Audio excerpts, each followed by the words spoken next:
Alrighty, guys, what is going on? My name is Tubby, and this was breaking news yesterday. I held off on making a video on it. I guess you could say school's out for one WWE talent. Yes, Matt Striker. Yes, I did make a pun about his teacher gimmick. Now, side in the story, right when he announced that he was released from WWE, basically he said that WWE chose not to renew his contract.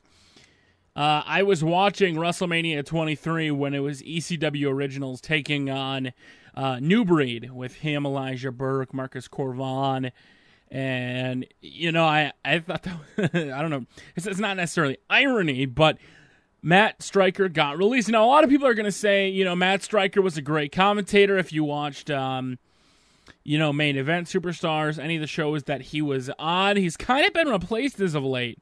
You know, Jack Corpella got released a couple months ago last year, and Matt Striker now gets released from WWE. And if you think about it, this is all part of the Renee Young takeover in WWE from the Score. Renee Paquette, who was part of the Score with Ardo Cal, she's kind of taken over. She's running the pre-shows. She is doing interview segments. And Tony Dawson is also kind of taking over.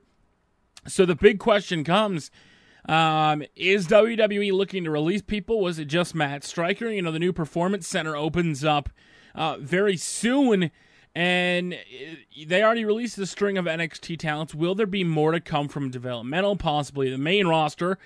And to me, I think potentially. I honestly think this is a time where releases can start to happen. And, you know, the releases necessarily aren't a bad thing. You know, if talents aren't really doing anything, I honestly think they could potentially get released. You know, one of my favorite shows now is WWE NXT. And what they do very successfully is they feature the younger talent, but also to put them over, they bring back guys from the main show. Like, one of my favorite things is Sami Zayn. And they brought back Antonio Cesaro, and he beat him, and then Cesaro beat him, and they got kind of a rivalry going on now.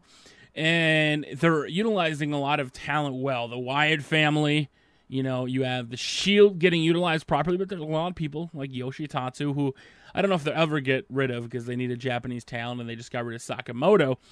But to me, I think more releases are definitely possible. Now, with Matt Striker getting released, he was just an announcer. You know, they still have Scott Stanford. They still have, you know, Michael Cole, Jim Ross is, you know, kind of on the bench. He comes back occasionally. Jerry the King Lawler.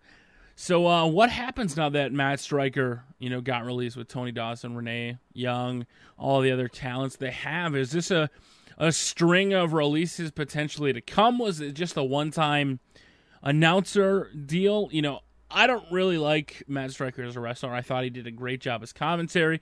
Some people are saying, good, I'm glad Matt Striker left because all he's been doing is getting beat up in segments, which, you know, it's true, and I agree with that. He's kind of just become a punching bag as of late. He ran NXT. He ran the WWE Aftermath or Afterburn, whatever it's called, the show that airs internationally. So I want to know your guys' thoughts and opinions. Who else is next? Matt Striker got released from the WWE, in case you didn't know. I got my news from Wrestling Inc. If you guys want to get all the latest up-to-date spoilers, news from the dirt sheets, WrestlingInc.com is the site I use. So make sure to follow me on Facebook and Twitter. Until next time, guys, thank you very much for watching. And who gets released next? Let me know in the comment section below.